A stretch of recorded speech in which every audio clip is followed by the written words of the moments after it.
Hey guys, and welcome back for another video. I'm Ashley and this is Charmed by Ashley. Today we're going to talk about this thing.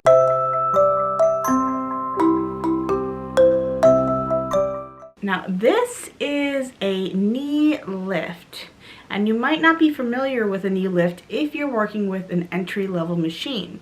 But we're going to talk about how it works, why you need one, and then whether you really need one.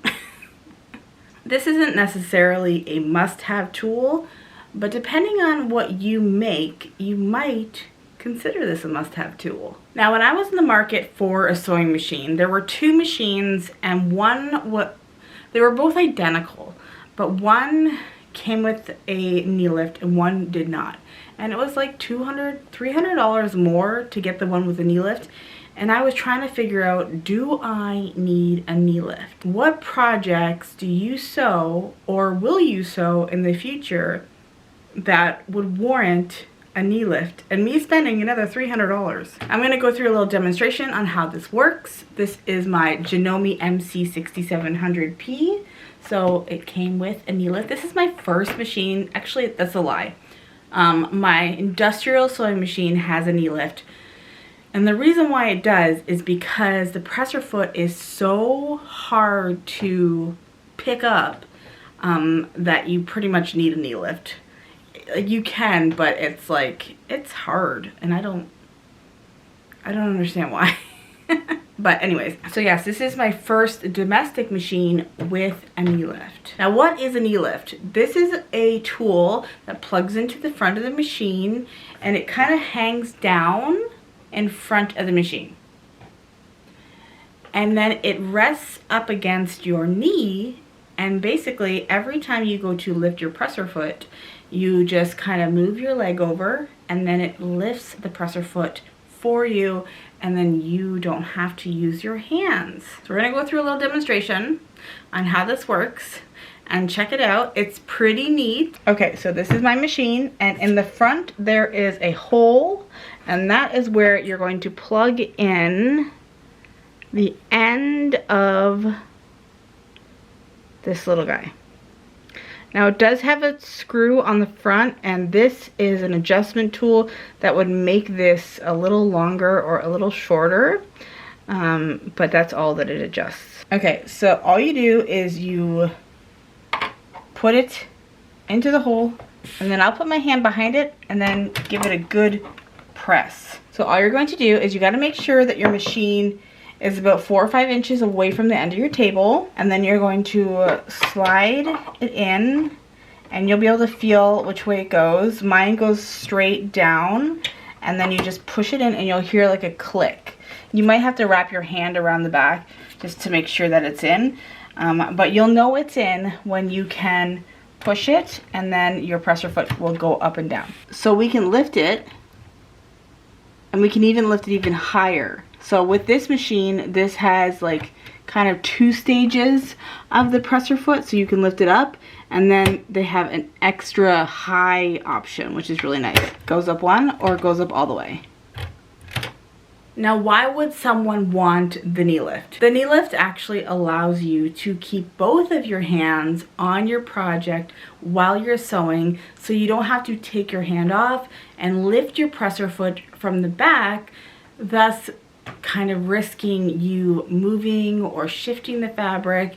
And it allows you to have a greater precision because you're able to fully control your fabric, and all you need to do is kind of move your leg over, and then you can just keep going super quickly.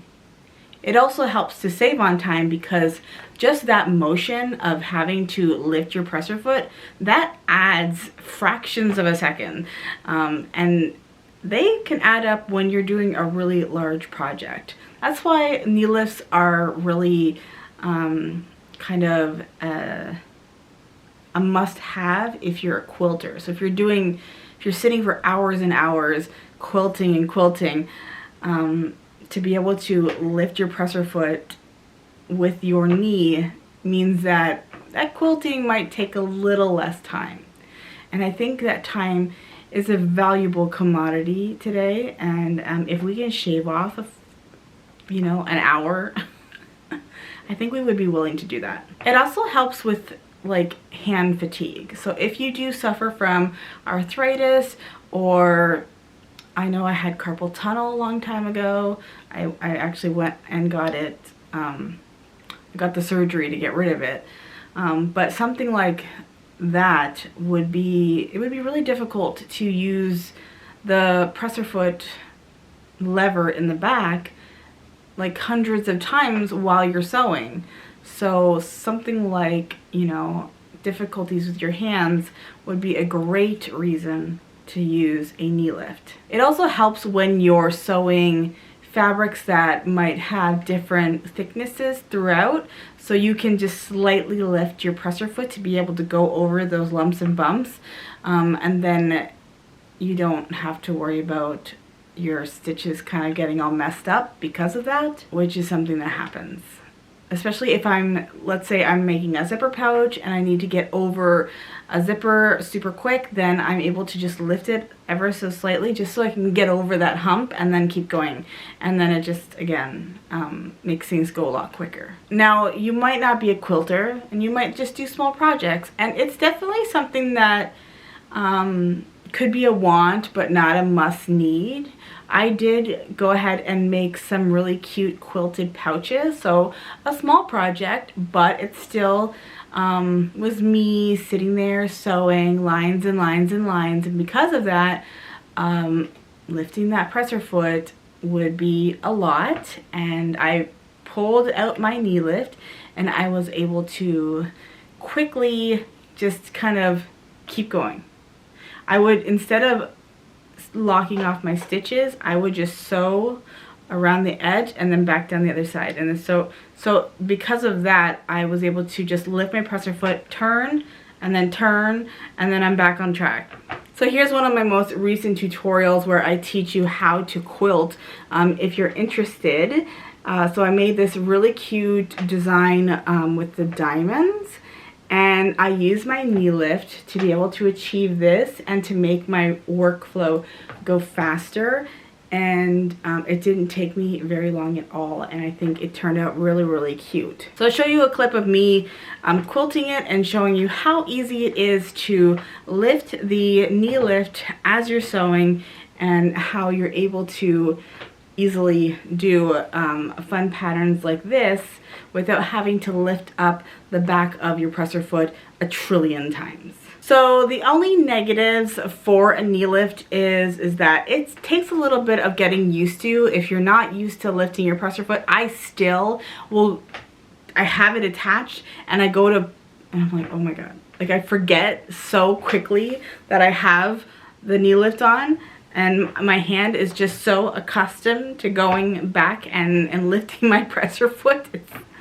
It's a bit ridiculous. So a little bit of a learning curve just to kind of train your body if you've been sewing for so many years without a knee lift. Depending on your table also, it does require a little bit of space. So you do need a table where you can get your knees under. If you're standing and sewing, I don't believe that this is gonna work if you're standing, unless you had like your foot up on a stool or something to bring your knee up to the height of the knee lift. So you do need to have it's kind of a traditional table to be able to use the knee lift. Now, if you have your sewing machine inside of a table, it would still work, because inside the table there's still an open part here where you can put it in. I don't know if it's too like far. I don't know. You'd have to let me know.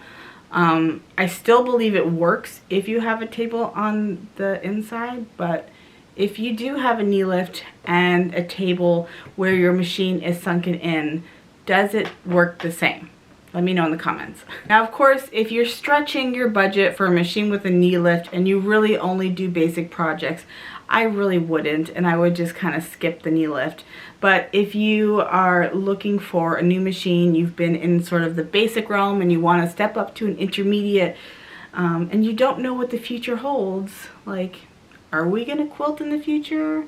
Are we quilting now? I would definitely consider adding this to the list of things I know that I wanted one. I'm not a big quilter, but I was really excited about it. And I still am excited about it. I do love it. I love the option of being able to use it even if I don't have to. It's just a bummer when you want it and then you don't have it. You know what I mean? Is it girl math? Is that what they call it? I'd rather have it than not need it than to need it and not have it. The other thing is that you can't just buy a knee lift and then just plug it into any old machine. The machine has to be designed for a knee lift. It isn't something that all sewing machine brands offer with all models of machines. It's usually in the intermediate and advanced realms of the sewing machine industry. So in conclusion, if you're doing like high volume of orders of small projects, quilt projects, if you're just sewing for hours and hours and hours, then maybe this would be an ideal purchase for you. If you're just kind of popping the sewing machine out once in a while just to sew quickly, it might not be worth it, but I do love having it, that's for sure. So I hope that you're enjoying a video every day. Let me know in the comments down below if you have any suggestions or you want to see or hear anything. I'm happy to make a video dedicated to you. I'm super excited about the videos that I've just posted. Yesterday, we talked about 10 different projects that I have on my channel, and it is projects you can sew under an hour as gifts this holiday season. So I hope that you check that out. I will have that linked in the cards. And yeah, thank you so much for watching, and I will see you guys in the next video. Bye guys.